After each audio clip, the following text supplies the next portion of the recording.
Bismillahirrahmanirrahim. Assalamualaikum warahmatullahi wabarakatuh. Alhamdulillahi rabbil alamin. Wassalatu wassalamu ala sayyidina wa habibina wa syafi'ina wa qurrati a'yunina Muhammadin wa ala alihi wa ashabihi at-tahirin. Alhamdulillahilladzi hadana lihada wa ma kunna linahtadiya laula an hadana Allah. Ashhadu an la ilaha illallah wahdahu la sharika lah wa ashhadu anna sayyidana wa nabiyyana Muhammadan abduhu wa rasuluh. Qala Allah tabaraka wa ta'ala fi kitabihil karim. أعوذ بالله من الشيطان الرجيم بسم الله الرحمن الرحيم يا أيها الذين آمنوا اتقوا الله حق تقاته ولا تموتن إلا وأنتم مسلمون وقال تعالى في آية أخرى يا أيها الناس اتقوا ربكم الذي خلقكم من نفس واحدة وخلق منها زوجها وبث منهما رجالا كثيرا ونساء واتقوا الله الذي تساءلون به والأرحام إن الله كان عليكم رقيبا وقال نبينا محمد صلى الله عليه وسلم في الحديث الشريف اتق الله حيثما كنت وأتبع السيئة الحسنة تمحها وخالق الناس بخلق حسن. Hadirin jamaah salat subuh yang dimuliakan oleh Allah Subhanahu wa taala. Alhamdulillah, pada kesempatan pagi di hari Sabtu penghujung bulan Agustus, Allah Subhanahu wa taala masih senantiasa memberikan kita begitu banyak nikmat, karunia, hidayah serta inayah pertolongan Allah Subhanahu wa taala sehingga kita bersama-sama mudah alhamdulillah berkumpul di pagi hari yang mungkin cuacanya agak sejuk, yang mungkin kalau dipikir-pikir lebih enak di rumah, tapi Masya Allah tentu kita bersyukur atas taufik yang diberikan oleh Allah Subhanahu wa ta'ala kepada hamba-hambanya yang Allah pilih sehingga mudah untuk melangkahkan kaki kita menuju masjid, khususnya Masjid Jami' Masjid Raya Asmaul Husna untuk melaksanakan sholat subuh secara berjamaah. Salawat serta salam tak lupa semoga selalu tercurah limpahkan kepada Nabi kita Nabi Muhammad sallallahu alaihi wasallam, juga kepada keluarga beliau, sahabat-sahabat beliau, dan juga orang-orang yang senantiasa berpegang teguh pada ajaran-ajaran beliau hingga hari kiamat. Bapak-bapak, ibu-ibu, jamaah salat subuh Masjid Raya Asmaul Husna yang dimuliakan Allah Subhanahu wa taala. Pada kesempatan pagi hari ini, tema yang diamanahkan kepada saya adalah kajian tadabbur, yaitu makna dari surat Al-Baqarah ayat 121.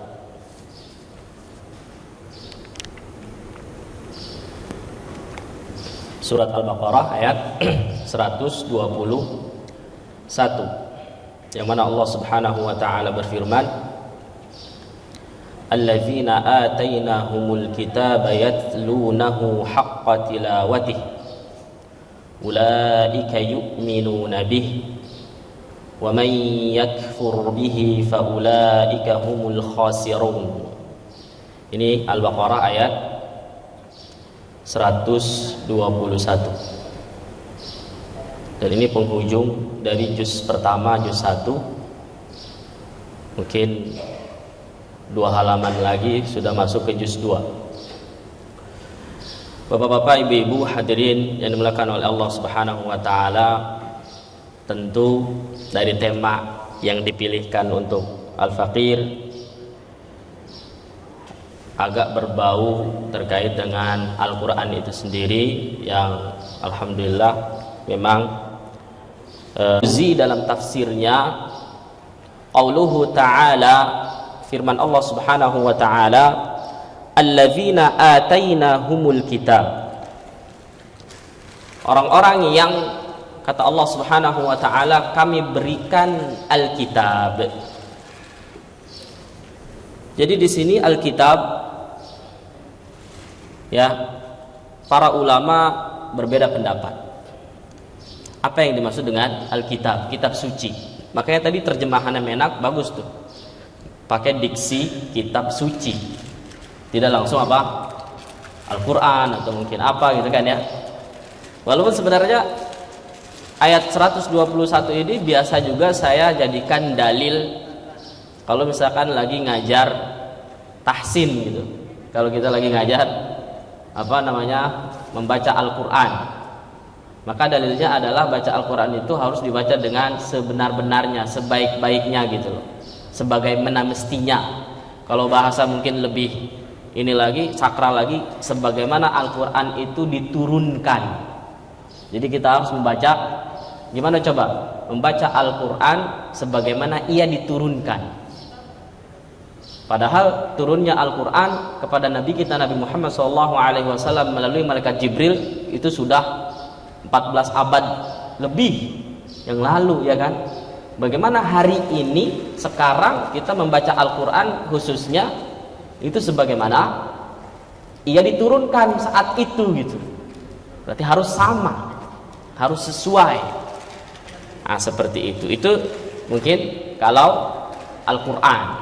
Tetapi di sini tentu kalau kita merujuk kepada tafsir, bahwa sebelum kita memaknai haqqa tilawatihi, tentu kita lihat dulu apa yang dimaksud dengan kalimat atau kata sebelumnya, sebelum haqqa tilawatih yang menjadi tadabbur kita pagi ini. Ya tentu awal ayatnya apa? Alladzina atainahum alkitab, alladzina atainahumul kitab. Orang-orang yang kata Allah ataina, kami berikan, kami telah berikan, hum kepada mereka orang-orang tersebut, Alkitab yaitu kitab suci, ikhtalafu fi man nazalat hadhil ayah ala qaulain. Jadi para ulama ya terhadap yang pertama di sini fiman, pada siapa nazalat hadhil ayah, ayat ini diturunkan, itu terbagi menjadi dua pendapat. Ahaduhuma, yang pertama, kelihatan enggak? Annaha nazalat fil ladzina amanu minal yahud. Di sini dalam tafsir siapa? Al-Imam Ibnu Al-Jauzi dalam kitab tafsir Zadul Masir. Di sini adalah bahwa ayat ini turun pada orang-orang yang beriman tapi dari kalangan Yahudi. Di sini qalahu Ibnu Abbas. Ya, Ibnu Abbas berpendapat demikian. Ini yang pertama. Watsani, dan adapun pendapat yang kedua bahwa ayat ini turun kepada fil mu'minin, pada orang-orang yang beriman, orang mukmin. Min ashabin Nabi sallallahu alaihi wasallam, dari para sahabatnya Nabi. Siapa yang berkata demikian? Qalahu Ikrimah wa Qatadah. Ikrimah dan Qatadah. Nah, jadi ini dalam kitab Tafsir Zadul Masir Al-Imam Ibnu Al-Jauzi, bahwa ayat ini turun kepada dua golongan atau dua macam. Satu kepada orang-orang Yahudi, tapi Yahudi tanda kutip adalah mereka yang beriman. Berarti Yahudinya masih kita tahu bahwa Yahudi kitabnya apa? Taurat. Nah, berarti udah jelas tuh. Yang dimaksud dengan Alkitab apa? Yang kedua adalah ayat ini turunnya kepada siapa? Orang-orang mukmin. Ya, dari kalangan para sahabat gitu. Wa fil kitabi qaulan, dan tentu kitab sucinya juga ada dua pendapat sebagaimana objeknya Ya, kepada siapa Al-Quran kitab suci ini diturunkan tadi? Dua golongan. Maka kitabnya juga ada dua pendapat. Ahaduhumal Quran, ahaduhuma annahul Quran. Yang pertama tentu terkait kitab suci ini maksudnya adalah Al-Quran. Ya, yang berkata adalah Al-Imam Qatadah, sebagaimana bilang bahwa ayat ini diturunkan kepada orang-orang mukmin. Watsani, dan adapun pendapat yang kedua tentu annahu at-Taurah, yaitu kitab suci Taurat. Ya, di sini dipendapati oleh Muqatil. Ini para ulama tafsir dari karangan para sahabat, tabi'in, tabi'ut tabi'in. Nah, akhirnya kita baru yatlunahu haqqa tilawati. Setelah Allah Subhanahu wa taala memberikan kepada siapa dan kitab suci apa, kemudian apa konsekuensinya? Yatlunahu haqqa tilawati, yang mana mereka itu kalau kita terjemahkan harfiahnya, yatluna, mereka membaca, siapa sih mereka, hu, pada kitab suci, haqqa tilawatihi, dengan sebenar-benar tilawah. Ini jadi penegas, ini jadi takkid gitu. Ay ya'maluna bihi haqqa amalihi, qalahu Mujahid. Al-Imam Mujahid, seorang ahli tafsir, mengatakan, ya, menafsirkan bahwa yang dimaksud dengan membacanya dengan sebenar-benar bacaan atau sebagaimana mestinya, di sini beliau berpendapat ya'maluna, yaitu mengamalkannya, maksudnya lebih kepada apa? Aplikasinya, implementasinya, realisasinya. Ya, ya'maluna bihi, yaitu mampu mengamalkan. Ini berat sebenarnya. Ya, nanti kita lihat tafsirnya Al-Imam Ibnu Utsaimin, Syekh Utsaimin, Masya Allah. Ya, beliau merincikan. Nah, di sini mengamalkan bihi, dengan kitab suci, haqqa amalihi, dengan semaksimal mungkin. Ya, jadi mengamalkan Al-Quran itu sendiri atau kitab suci itu sendiri. Nah, itu demikian tafsir Al-Imam Ibnu Al-Jauzi. Sekarang kita lebih kepada tafsirnya Al-Imam Ar-Razi. Masya Allah, Fakhruddin Ar-Razi ini seorang ulama tafsir yang sangat cerdas. Dalam tafsirnya itu sangat merinci, karena mengumpulkan pendapat-pendapat. Qauluhu ta'ala, alladzina atainahumul kitaba yatlunahu haqqa tilawatihi ulaika yu'minuna bih wa may yakfur bihi fa ulaika humul khasirun. Dalam tafsir Ar-Razi Mafatihul Ghaib, ya, tafsir yang kedua yang menjadi referensi tiap pada pagi ini, al-muradi biqaulihi alladzina atainahumul kitab, yang dimaksud dengan orang-orang yang kami berikan Alkitab, kitab suci, manhum, siapa mereka?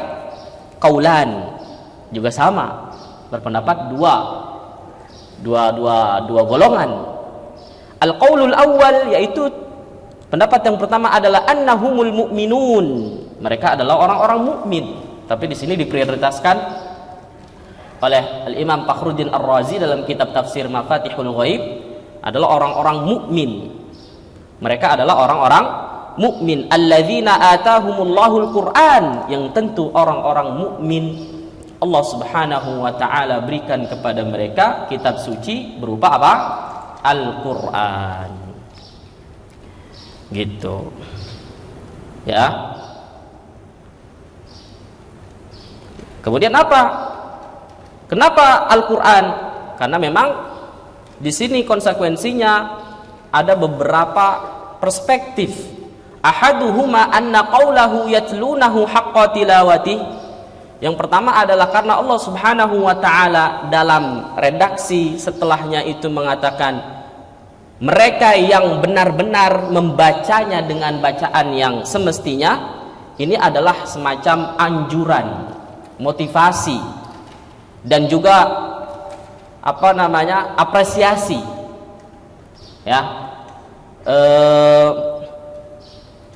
yang tentu ini adalah wal kitabul ladzi hadza sya'nuhu huwal Qur'an. Al-Qur'an itulah yang sangat dijadikan sesuatu kitab suci yang menjadi pelengkap dari kitab suci sebelumnya. Selain apa?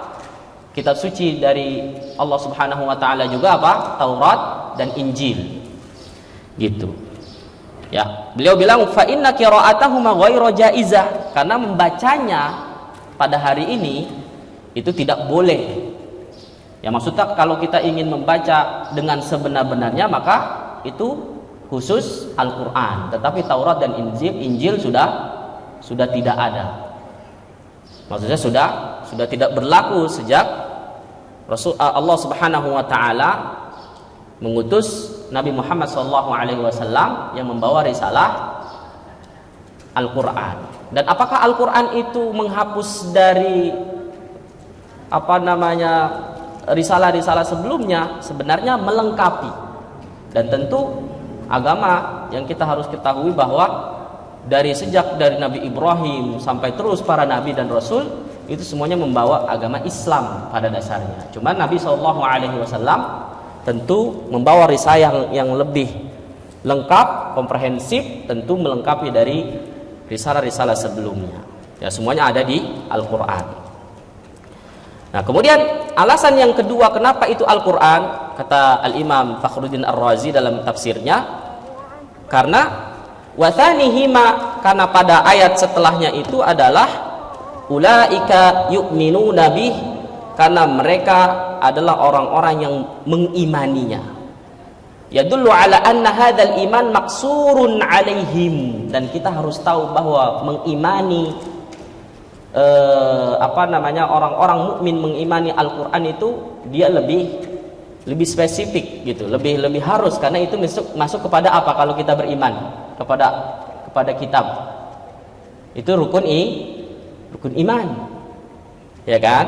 Walaupun kita juga percaya bahwa Allah Subhanahu wa taala juga menurunkan kitab-kitab suci lainnya selain Al-Qur'an. Gitu. Maka tentu orang-orang yang mengkufuri apa yang Allah Subhanahu wa taala turunkan, yang harus dibaca dengan sebenar-benarnya dan juga harus beriman dengan apa yang diturunkan oleh Allah, mereka tentu termasuk golongan orang-orang yang merugi. Seperti itu. Kemudian pendapat yang kedua tentu sama, yaitu billadzina atahumul kitab, yang dimaksud dengan orang-orang yang diberikan Alkitab tentu humul ladzina amanu birrasuli minal yahud. Di sini harus digarisbawahi ya. Mereka lah orang-orang yang beriman kepada Rasul dari kalangan orang-orang Yahudi. Jadi bukan Yahudi hari ini.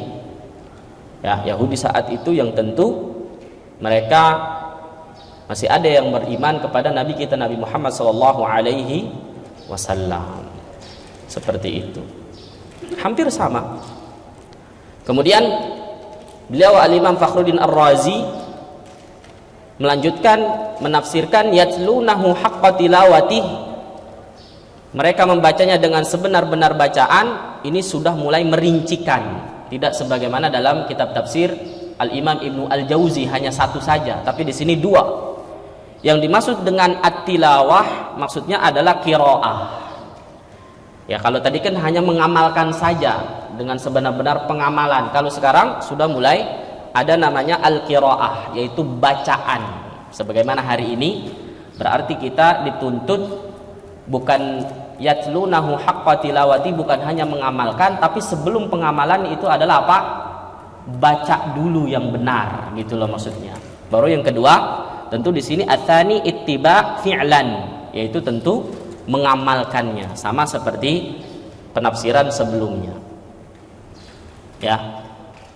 Nah, walaupun di sini Al-Imam Fakhruddin Ar-Razi ketika menafsirkan qiraah, membaca kitab suci khususnya Al-Qur'an, ya, atau kitab suci secara umum, di sini ada 5 atau 4 yang beliau paparkan dari pendapat para ulama, bahwa kategori dari membaca itu adalah annahum tadabbaruhu fa'amilu bimujibihi hatta tamassaku bi ahkamihi min halalin wa haramin wa ghairihima.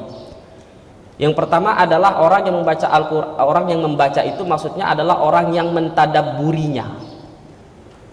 Ketika mereka mentadabburi, maka mereka mengamalkan ya, berpegang teguh konsisten terhadap hukum-hukum yang ada di dalam Al-Qur'an, ya, baik itu dari halal ataupun haram.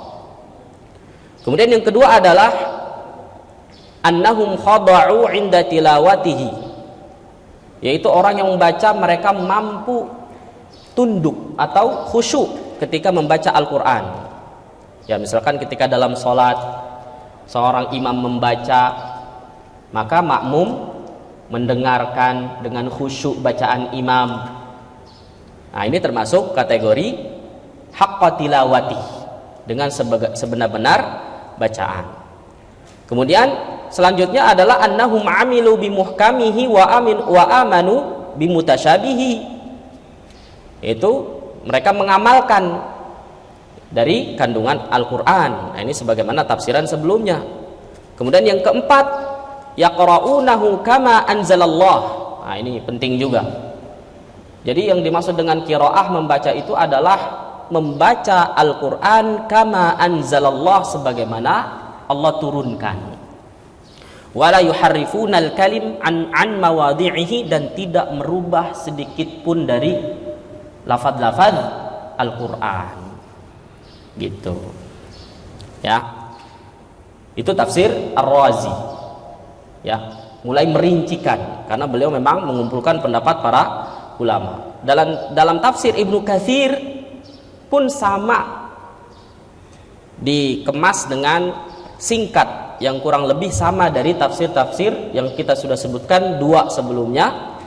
Yang dimaksud dengan mereka adalah dari kalangan orang-orang mukmin, ada juga dari kalangan orang mukmin yang beriman kepada Rasul dari kalangan orang Yahudi. Kemudian Alkitab itu maksudnya Al-Qur'an dan juga kitab yang lain, Taurat. Kemudian sebenar-benar membaca di sini adalah versinya an Umar bin Khattab, yatlunahu haqqa tilawati, qala idza marra bi dzikril jannah sa'alallaha al-jannah. Maksudnya adalah kalau orang membaca Al-Qur'an itu sebenar-benarnya adalah idza marra bi dzikril jannah, ketika melewati ayat-ayat yang menerangkan tentang surga, sa'alallaha al-jannah, maka berdoa kepada Allah untuk dimasukkan ke dalam surga. Jadi kalau kita baca Quran misalkan, kita bertemu dengan atau membaca ayat-ayat terkait surga misalkan, kenikmatan surga, apa yang Allah janjikan kepada orang-orang yang beriman, orang-orang yang bertakwa tentang surga, apa aja yang ada di dalam surga, maka kita minta kepada Allah, kita boleh berdoa. Jadi mungkin di situ hukum berdoa ketika kita baca Quran. Maka misalkan apa? Wasari'u ila maghfiratin min rabbikum wa jannatin 'arduha as-samawati wal ardu u'iddat lil muttaqin. Nah, kita boleh itu berdoa, ya Allah jadikanlah saya termasuk orang-orang yang beriman, orang-orang yang bertakwa. Karena di situ apa? Bersegeralah kalian kepada ampunan Allah, yang mana Allah Subhanahu wa taala akan sediakan surga yang luasnya seluas langit dan bumi, Masya Allah. Maka di situ kita membacanya sambil kita meminta kepada Allah Subhanahu wa taala agar dimasukkan ke dalam surga. Begitu juga apa? Wa idza marra bi dzikrin nar, apabila kita membaca ada ayat-ayat yang menjelaskan tentang neraka, maka tentu ta'awwadza billah minan nar, maka kita juga berdoa kepada Allah agar dijauhkan dari api neraka. Gitu. Misalkan apa? Wa burizatil jahimu liman yara fa amma man tagha wa athara al hayatad dunya fa innal jahima hiyal ma'wa. Maka kita berlindung pada Allah, ya Allah jauhkanlah saya dari api neraka. Ya tentu di sini konsekuensinya kita harus paham maknanya. Terus bagaimana kalau orang baca nggak paham maknanya? Ya kan ada tuh. Kalau kita baca Quran, ya kan, biasanya kalau orang-orang yang agak dewasa gitu kan, ya atau orang tua, biasanya baca Quran kan sama terjemahannya gitu kan, sambil mentadabburinya. Itu boleh sambil berdoa, sebagaimana disebutkan dalam tafsir Ibnu Katsir. Sekarang paling akhir adalah tafsir Ibnu Utsaimin, ya, bahwa Syekh Ibnu Utsaimin menafsirkan alladzina atainahumul kitab, a'tainahumul kitab. Maksudnya Allah Subhanahu wa taala memberikan Alkitab, kitab suci, wal ita huna itaun syar'iyyun. Yang dimaksud dengan pemberian Allah Subhanahu wa taala adalah pemberian syar'i. Dalam kacamata syar'i. Yang mana Allah Subhanahu wa taala memberikan kitab suci, ya, itu mau untuk apa? Umat ini, umat Islam atau umat yang lain. Ya, maka di sini apa? Wa hadza huwal arjah, kata Imam Ibnu Utsaimin, bahwa pendapat ini adalah pendapat yang sebenarnya lebih kuat, bahwa annahu syaminun likulli man atahu Allahul kitab, bahwa ayat ini adalah mencakup semua golongan yang Allah Subhanahu wa taala berikan kitab suci, turunkan kitab suci. Wal kitabul muradu bihil jins fayashmulul Quran wat Taurah wal Injil waz Zabur. Maka tentu ketika ini umum, kata Imam Ibnu Utsaimin, maka mencakup apakah itu kitab sucinya Al-Quran, Taurah, Injil atau Zabur. Ya, wa ghairiha min kutubillah, dan yang lainnya semuanya dari kitab samawi, kitab Allah Subhanahu wa taala. Gitu. Ya, walaupun maka di sini Al-Syaikh Utsaimin menjelaskan yatlunahu haqqa tilawatih, yaitu menjelaskan terkait membaca Al-Qur'an atau membaca dengan sebaik-baik bacaan. Maka di sini at-tilawah tutlaq ala thalathah. Yang dimaksud dengan tilawah membaca itu ada 3. Ya, pertama adalah tilawatul lafzi wa hiyal qiraah. Ini kalau kita ke Al-Qur'an, maka boleh ditulis, dicatat, ketika kita membaca Al-Qur'an maka ada 3 poin dikatakan kita membaca. 1, tilawatul lafzi, yaitu membaca lafaznya. Ya, yang dimaksud adalah ya qiraah gitu. Jadi kita membaca Al-Quran ternyata ada 3 kategori yang harus kita pahami dalam konteks membaca Al-Quran. Misalkan kita baca Quran, maka ada 3 semacam, ada levelnya, ada fasenya. 1 adalah membaca apa? Lafaznya, ayatnya, huruf-hurufnya gitu.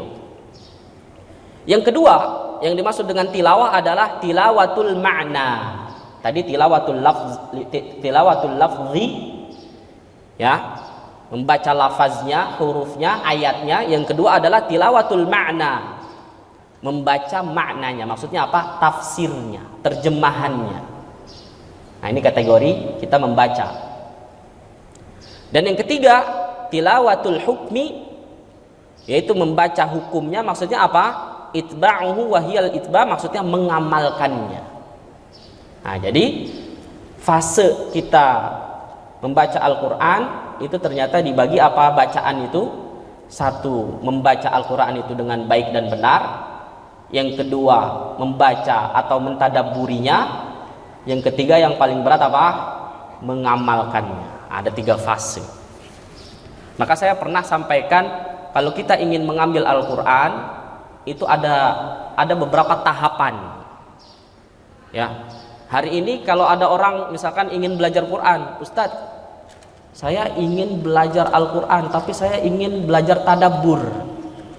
Berarti tadabbur itu kira-kira apakah orang membaca belajar Quran itu langsung tadabbur? Maka sebenarnya ini fase setelah pertama apa? Kita belajar baca dulu.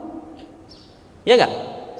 Bahkan saya kalau mau rinci lagi ada 5, Bapak-bapak, Ibu-ibu, kalau kita ingin mengambil Al-Quran. 1, mendengarkan. 2, membaca. 3, menghafal. 4, tadabbur. Dan yang 5 adalah apa? Yang kelima, mengamalkan. Jadi ini ada 5 fase orang yang ingin mengambil Al-Quran. Gitu. Ya, Masya Allah, berat sebenarnya, panjang perjalanannya. Bagaimana kalau ada orang misalkan tadi dia ingin belajar Quran, pengen ngafal gitu, maka tentu dia harus melewati fase yang apa dulu sebelum dia hafal. Nah, apakah Rasulullah langsung menghafal Al-Quran? Maka Rasulullah kan apa coba? Ketika Al-Quran diturunkan pertama kali, Iqra ya Muhammad. Ya kan? Coba Al-Quran ketika diturunkan kepada Nabi, pertama kali apa yang disampaikan dari malaikat Jibril, dari Allah Subhanahu wa taala? Iqra ya Muhammad. Bacalah wahai Muhammad. Apa jawabannya Nabi? Ma ana biqari. Saya nggak bisa baca, saya baca apa gitu kan? Iqra ya Muhammad. Bacalah wahai Muhammad. Ma ana biqari. Saya nggak bisa baca. Saya baca apa? Nggak bisa baca. Kemudian apa? Iqra bismi rabbikal ladzi khalaq. Apa yang disampaikan? Apa maksudnya itu? Rasulullah mendengarkan dulu apa yang disampaikan oleh malaikat Jibril. Jadi fase pertama itu mendengarkan dulu. Baru yang kedua apa? Rasulullah ditalkin dan mengikuti bacaannya malaikat Jibril. Baru setelah itu Rasulullah tentu langsung menghafal dalam hatinya. Nah, jadi menghafal atau bahkan mentadaburi atau bahkan mengamalkan, tentu kita sebagai seorang yang ingin belajar Al-Quran secara bertahap, maka coba kita belajar membaca. Dan di sini jelas membacanya gimana? Yatlunahu haqqa tilawati, yaitu membacanya dengan bacaan yang sebenarnya, bacaan yang sebagaimana mestinya. Gitu. Hari ini apa kalau hari ini? Maka tentu orang-orang yang ingin belajar Al-Quran dari dasar adalah tidak lain dan tidak bukan, ya mungkin kalau bahasanya hari ini kita ngaji, belajar tahsin dulu, belajar makhraj dulu. Karena tentu Al-Quran satuan terkecil tentu adalah huruf. Maka kita pelajari huruf per huruf.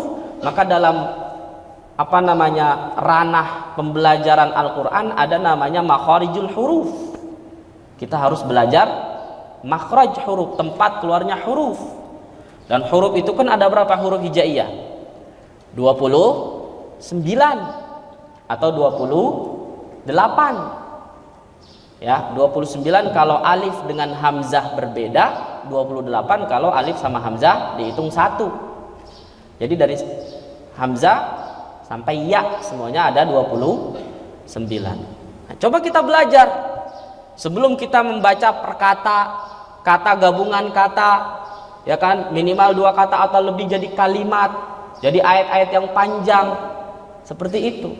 Maka ketika kita ingin membaca dengan sebenar-benar bacaan, kita pelajari huruf per huruf dengan baik dan benar, bisa dikuasai perbedaan huruf yang mirip, misalkan mana sin, mana sod, titik 3 mana shin, terus kayak huruf ba, ta, ada sa, itu kira-kira sama atau beda?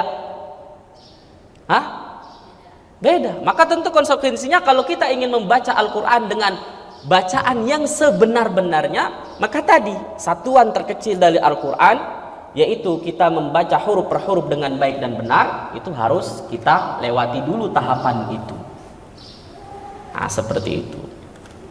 Ya, walaupun nanti ya kita akan menghadapi atau melewati ya step selanjutnya apa? Yang lebih berat, mengamalkannya. Seperti itu. Isi kandungan Al-Quran. Berarti bukan berarti hari ini tidak kita amalkan isi kandungan Al-Quran, sudah. Cuman hanya saja ini lagi berbicara tahapan. Dan para ulama tafsir jelas mereka menafsirkan bahwa yang dimaksud dengan yatlunahu haqqa tilawati, ya, kalau kita simpulkan, kita berikan konklusi bahwa ada 2. Pertama adalah bacaan itu sendiri harus dengan baik dan benar. Yang kedua adalah bagaimana kita mengamalkannya. Kalau kita pengen tafsirannya Ibnu Utsaimin, Syekh Utsaimin, bahwa beliau merinci 3 yang dimaksud dengan tilawah. Yang pertama adalah tilawah lafaznya, yang kedua adalah maknanya, dan yang ketiga adalah pengamalannya. Seperti itu. Dan semua insya Allah sudah pada tahu. Coba kalau kita baca Al-Quran, kita ambil pendapatnya Al-Imam Fakhruddin Ar-Razi, bahwa alladzina atainahumul kitab, yang dimaksud kitab ini spesifiknya apa? Al-Quran. Karena beliau memprioritaskan penafsiran Al-Quran daripada kitab suci yang lain. Walaupun Alkitab di sini lebih general, lebih umum, bahwa selain Al-Quran juga ada Taurah misalkan. Tapi di sini kita ambil pendapatnya Al-Imam Fakhruddin Ar-Razi bahwa alladzina atainahumul kitab, kitab suci di sini maksudnya apa? Al-Qur'an. Saya mau tanya, sudah sering dengar bahwa kalau kita baca Al-Qur'an nih, baca ya, kan ini konteksnya kan baca, itu pahalanya berapa banyak baca Quran? Allah Subhanahu wa ta'ala itu menjanjikan para hambanya yang membaca Al-Quran itu diganjar berapa banyak? Maksudnya per apa gitu loh, per kata, per huruf, per ayat, atau per surat, per juz, per apa? Per huruf kan? Semua udah pada paham, semua sudah pada hafal. Sering dengar hadisnya apa? Man qara'a harfan, kata Nabi sallallahu alaihi wasallam, man qara'a harfan min kitabillah, barang siapa man qara'a, yang membaca siapa si man, harfan, pada satu huruf, min kitabillah, dari kitab Allah maksudnya Al-Quran, falahu hasanatun, maka bagi orang tersebut yang membaca per huruf tadi, satu huruf, itu mendapatkan kebaikan. Maksudnya apa hasanatun? Pahala lah kalau bahasa kita, akan mendapatkan apa? Pahala. Wal hasanatu bi asyri amsalihha. Enggak sampai situ. Kebaikan tadi, pahala tadi, bi asyri amsalihha, akan dilipat gandakan menjadi berapa? 10. Berarti 1 kali berapa? Kali 10. Dan Rasulullah menjelaskan, la aqulu alif lam mim harfun. La aqulu alif lam mim harfun. Saya tidak mengatakan bahwa alif lam mim itu adalah satu huruf. Lakin alifun harfun wa lamun harfun wa mimun harfun. Tapi alif itu satu huruf, lam satu huruf, dan mim satu huruf. Dalam konteks tajwid, ya, dalam konteks tajwid, alif lam mim itu satu kata atau berkata-kata? Satu huruf atau bacaannya satu atau 3? Dalam konteks ilmu tajwid, alif lam mim, alif lam ra, kaf ha ya ain shad, ta sin mim, ain sin qaf, semuanya disebut sebagai bacaan satu. Jadi nggak boleh dipisah, nggak boleh wakaf di situ. Misalkan nih bapak-bapak, ibu-ibu lagi belajar ngaji, kalau alif lam mim kuat nggak? Alif lam itu berapa sih bacanya? Alif lam mim, itu namanya mad lazim. Baca berapa harokat? 6 harokat. Coba bayangkan 6 harokat. Ada yang nggak kuat, misalkan Ustaz, saya mau wakaf alif lam, dia wakaf mim, boleh nggak baca begitu? Nggak boleh. Ini namanya huruf muqatta'ah yang ada di awal-awal surat, cuman 14 huruf yang tersebar di surat-surat dalam Al-Quran. Itu dibacanya harus sekali nafas. Harus apa? Sekali karena satu bacaan. Yang paling panjang apa coba? Yang paling pendek apa? Yang paling pendek? Yang paling pendek kan cuma apa? Nun, salah. Yang paling pendek itu bukan nun sebenarnya, Toha. Ingatin, to. Kenapa itu paling pendek? Bukan nun, qaf, sod. Ada juga kan? Sod, nun, apa lagi? Hah? Qaf. Itu dikira paling pendek. Kenapa ya Ustadz itu bukan pendek? Karena dia masih wakaf, masih ada wakaf itu, wakaf, dan itu belum satu ayat. Kapan dikatakan pendek? Ketika dia satu Toha. Toha itu satu ayat, Rasul ayah, yang ada langsung nomor 1 gitu. Kalau nun belum, nun ya anggap aja koma, wal qalami wama yasturun, berarti nunnya itu bukan satu ayat. Qaf wal Qur'anil Majid, belum satu ayat. Satu ayatnya ada wal Qur'anil Majid. Shad wal Qur'ani dzidzikr, masih koma. Jadi ayat terkecil dalam Al-Qur'an apa? Toha. Bukannya nun wala qaf wala shad. Oke, kita berbicara tadi ayat yang harus kita baca satu.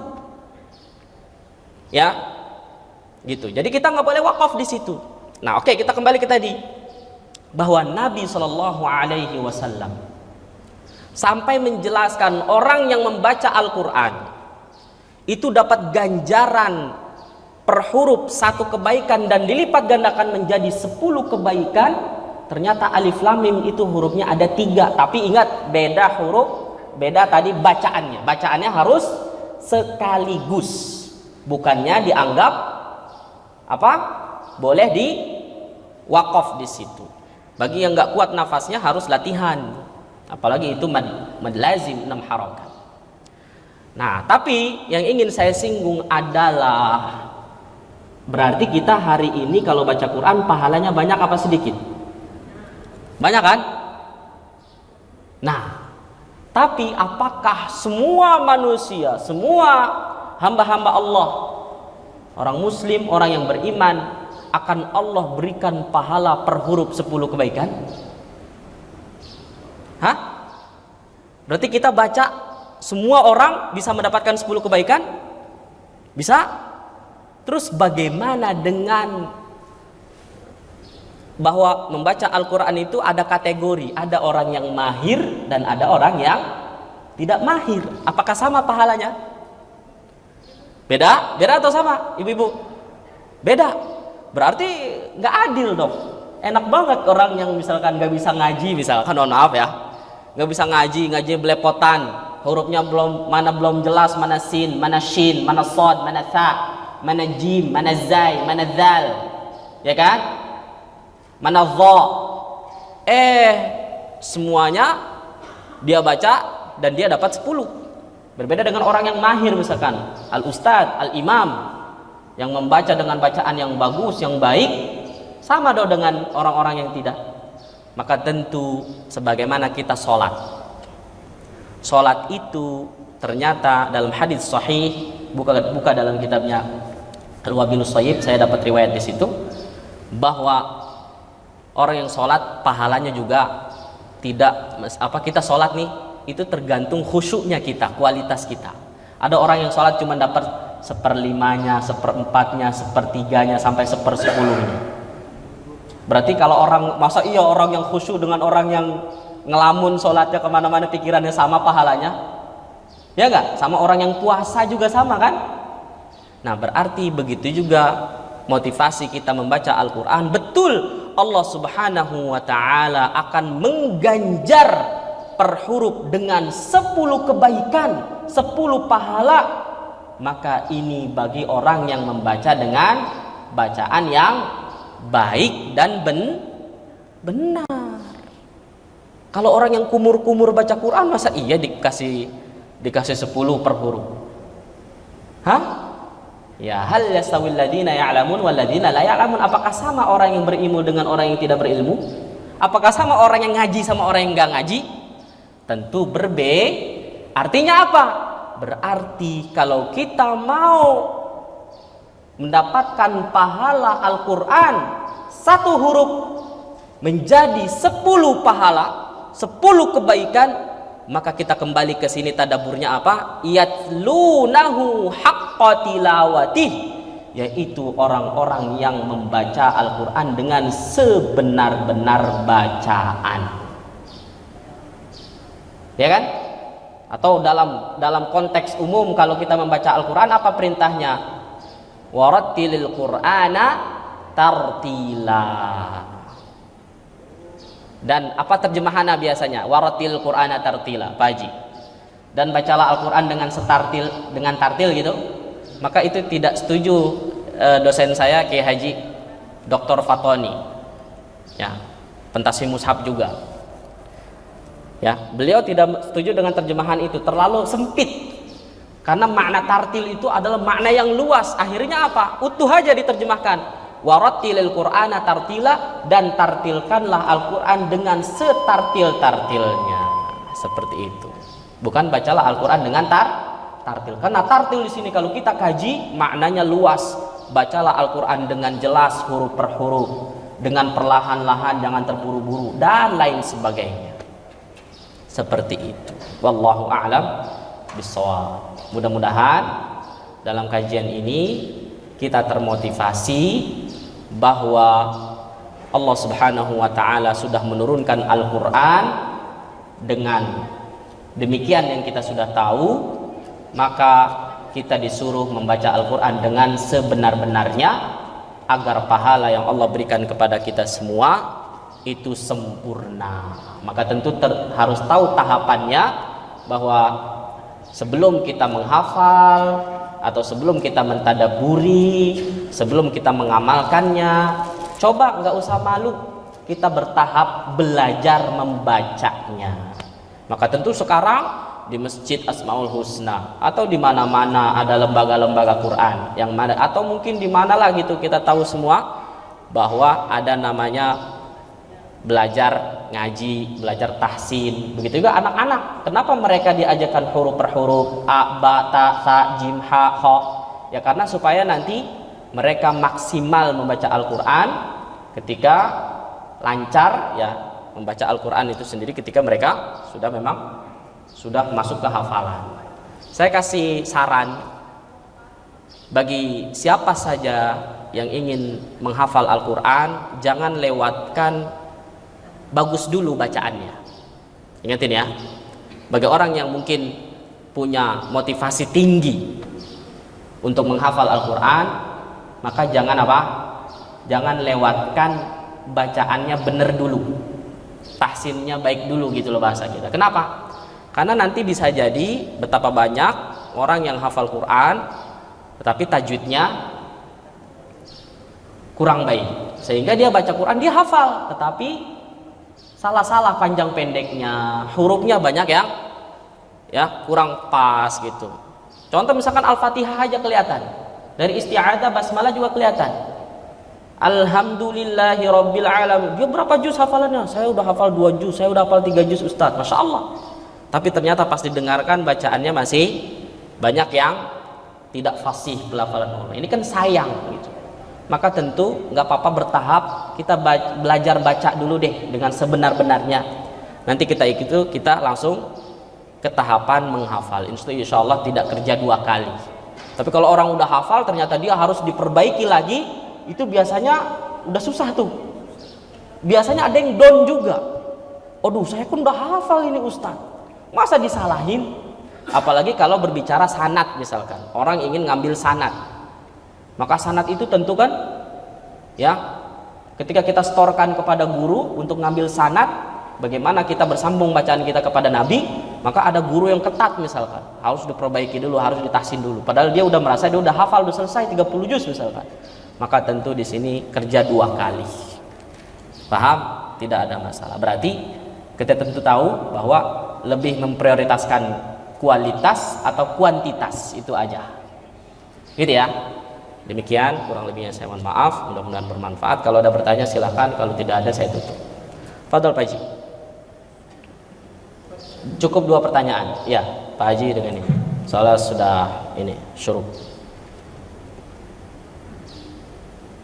Assalamualaikum warahmatullahi wabarakatuh. Waalaikumsalam warahmatullahi wabarakatuh. Ustadz, bagaimana ya kalau kita yang umurnya udah mencapai tahap-tahap akhir ini Ustadz, kita dari 5 tahap sikap kita terhadap Al-Quran itu, dari mendengarkan, membaca, menghafal, itu orang itu hanya fokus dia membaca terjemahan dan membaca tafsirnya dan mengamalkannya. Jadi dia melewati fase mendengarkan dan membaca. Belajar. Karena dia pikir lebih baik kita udah, kalau dia dari awal lagi kira-kira waktunya nggak cukup lah gitu Ustaz. Masya Allah. Mungkin kena kesibukan atau kena udah tua gitu Ustaz. Itukah apakah dengan sikap seperti itu membaca terjemahan saja dari awal sampai akhir, itu udah dihitung membaca Al-Quran dengan sebenar-benarnya Ustaz? Artinya udah mendapat pahala juga seperti pahala membaca Al-Quran seperti yang tadi disebutkan Ustaz. Baik, Masya Allah, bagus pertanyaan. Langsung aja pertanyaan kedua biar saya jawab. Bismillah. Terima kasih. Assalamualaikum warahmatullahi wabarakatuh. Waalaikumsalam warahmatullahi wabarakatuh. Hampir sama dari pertanyaan pertama. Ya. Tapi setelah kita mendengarkan kriteria kita baca tafsir itu ya, yang gampang untuk dapat pahala. Ya. Dapat 10. lipatan Ya. satu huruf dan sebagainya. Ya. Karena ada beberapa bacaan yang mungkin salah atau bacanya alif lam mim itu sudah betul, tapi ke belakangnya salah. Ya. Apakah itu dibagi supaya ini dapat pahala yang tidak? Nah, kedua, karena ketatnya kriteria untuk bertakbir, kita mungkin lebih baik mendengar. Oke. Nah, apakah mendengar itu juga sudah dapat pahala? Terima kasih. Baik. Pertanyaan hampir sama ya, walaupun mungkin ada ini. Baik, bismillahirrahmanirrahim. Terakhir ya, sebelum kita sholat syuruk. Baik, jadi bagaimana hukum orang yang melewati fase kalau sebenarnya tahapan mengambil Al-Quran itu harusnya mendengarkan, membaca, menghafal, tapi langsung ibaratnya mentadaburi atau ingin mengamalkan. Maka tentu pertama untuk mengamalkannya ini berat ya, karena tentu kan konsekuensinya berat kayak kita mengamalkan semua gitu, walaupun memang kita tertuntut untuk itu ya. Nah jadi masalah ini sebenarnya masalah tahapan belajar Pak Haji. Jadi sebenarnya kalau ada orang yang misalkan dia hanya belajar terjemahan, itu tidak ada masalah, tidak ada masalah ya. Juga melihat dari fase umur dalam belajar, maka orang yang dewasa itu kalau suruh menghafal dengan memahami, dengan mentadaburi, ini adalah kalau orang dewasa anggap aja misalkan umur 30 ke atas sampai 40, 50, ini suruh menghafal udah lemah. Siapa yang ngerasa begitu? Coba kalau ngafal hari ini siapa yang merasa lemah? Berarti fasenya udah 30 ke atas. Jadi kan kita tahu bahwa golden age itu loh, umur-umur keemasan, mereka cerdas, menghafal cepat gitu loh. Itu adalah ketika umur-umur masih muda, masih belia, katakan umur 7 tahun. Makanya para ulama kan dulu ngafal Quran apa? Masih kecil, 7 tahun Imam Syafi'i udah hafal, 4 tahun, 5 tahun, 9 tahun, 10 tahun udah pada hafal Quran. Karena memang ini ya memanfaatkan umur-umur yang mudah ketika menghafal. Nah jadi kalau misalkan orang yang ibaratnya dia untuk ngafal aja berat Pak Haji, maka tentu yang dilakukan adalah baca terjemahan, mentadaburi. Itu insya Allah itu khair. Cuman tadi minusnya apa? Bisa jadi baca Qurannya masih belum baik. Nah di sini juga kesalahan. Kalau misalkan mohon maaf kita sudah sibuk, kita sudah tua misalkan, kita nggak mau ngaji lagi, ini salah juga. Seakan-akan kita putus asa gitu, seakan-akan kita udah berat ngajinya, salah. Maka kalau memang kita tahu baca Quran itu buat siapa sih? Buat kita. Siapa tahu yang ketika kita dikubur kurang fasih baca Quran. Ntar kalau ditanya nggak fasih gimana coba? Mohon maaf ya, hari ini ada nggak orang yang udah tua tapi ngajinya masih belum bisa, kenal huruf juga masih kadang susah-susah? Mungkin ada. Jangan sampai sebelum nanti ajal menjemput. Kalau bisa usahakan ngaji. Buat apa kita fasih bahasa Inggris, buat apa kita fasih bahasa-bahasa yang lain misalkan, atau mungkin kita orang-orang yang Masya Allah dunianya tuh luar biasa, tapi giliran akhirat kita seorang muslim, seorang mukmin, masa huruf hijaiyahnya aja masih belepotan. Jangan sampai. Buat apa semua itu? Karena yang menolong kita adalah bisa jadi huruf-huruf Al-Quran tadi yang kita baca, ya enggak? Yang minimal kita ada hujah nanti di hari kiamat menghadap Allah bahwa kita pernah berusaha untuk ngaji. Tapi kalau enggak, ya Allah saya kan udah baca terjemahannya, oke, Masya Allah, tapi takutnya ya tadi, ya enggak? Tapi makanya biasanya pertimbangannya atau alasannya banyak kemungkinannya. Apakah mungkin malu, mungkin ibarat sudah berat tadi, waktunya udah nggak cukup ngaji. Kan ngaji berarti saya restart dari awal lagi gitu loh, mulai ngaji per huruf. Masa saya udah segini belajar Iqra lagi, kan malu. Nah ini dia masalahnya. Maka jangan pernah malu. Maka saya akan revisi sebenarnya Iqra itu hari ini, atau mungkin metode yang ditulis oleh penulisnya bukan hanya untuk anak kecil sebenarnya, tapi orang yang mau belajar Al-Quran dari awal dah gitu aja deh. Ya karena kan ternyata nggak semua orang yang belajar Quran itu semuanya anak kecil, walaupun itu idealnya dari awal. Tapi kalau misalkan orang dewasa yang dulunya misalkan ya tidak maksimal belajarnya, maka tentu nggak ada masalah kalau kita udah dewasa, pas kita belajar tahsin sama Ustadz Rifki ya kan, atau yang lainnya, ternyata kita disuruh kembali ke Iqra lagi, nggak ada masalah. Gitu Pak Haji. Jadi kalau mentadaburi itu insya Allah baik, tapi ketika kita ingin belajar makhraj, belajar huruf, mengenal huruf dengan bacaan yang baik dan benar, bukan belajar iqra ya, tapi kita baca Al-Quran fasih hingga lancar, enggak, itu saya kira penting buat semua orang, semua kalangan, mau tua, mau muda, mau anak kecil, dewasa dan lain sebagainya. Paham ya? Dan selanjutnya adalah masalah pahala. Masalah pahala itu urusan Allah. Itu urusan Allah. Kita hanya husnudzon, kita optimis bahwa Allah Subhanahu wa taala pasti memberikan pahala bagi orang yang membaca Al-Quran. Mau kita tadi Pak Haji bilang alif lam mim, betul, kesononya kita nggak tahu Ustadz, maka pahalanya gimana dibagi-bagi, itu urusan Allah. Ya nggak? Yang penting kita pertama tadi, kalau kita memang tahu bahwa kita harus belajar, insya Allah itu lebih baik daripada orang yang tidak tahu sama sekali. Maka tentu jangan sampai kita seperti orang-orang yang belajar itu tanpa dasar. Karena al-ilmu qabla al-qawli wal amal. Ilmu itu sebelum perkataan dan perbuatan. Gimana kalau kita mau ngaji kita nggak belajar dulu? Betul nggak? Gimana kalau kita mau beramal kita tanpa ilmu? Maka tentu takutnya amalannya tertolak. Percuma kita capek-capek begini. Ternyata apa yang kita amalkan itu tidak ada dasarnya, tidak ada ilmunya. Termasuk kita baca Quran. Seperti itu. Jadi kalau ada orang yang membaca dan dia sadar bahwa saya ini benar, saya ini nggak benar, maka insya Allah itu lebih baik karena ada kesadaran. Kita optimis saja sama Allah sambil kita belajar. Bukan berarti kita biarin aja gitu. Ada usaha, ada keinginan. Tentu ini berbeda dengan orang yang nggak sadar, nggak punya kesadaran, nggak ada keinginan gitu. Gitu ya. Wallahu a'lam bishawab. Saya kira mudah-mudahan ya pokoknya insya Allah tetap optimis bahwa Al-Quran itu sesuatu yang sangat-sangat luar biasa ya. Tapi ingat konteks kita pada kajian ini, maka tentu haqqa tilawatih, dengan sebenar-benar bacaan. Mudah-mudahan kita bisa mentadaburinya, bahwa ternyata Al-Quran diturunkan itu bukan hanya sekedar diturunkan, bukan hanya sekedar dibaca, tetapi juga konsekuensinya dibaca dengan sebenar-benarnya. Berarti kalau hari ini misalkan ada ilmu tajwid, berarti Al-Quran diturunkan oleh Allah Subhanahu wa ta'ala kepada Nabi Muhammad satu paket dengan tajwidnya. Ini penting nih.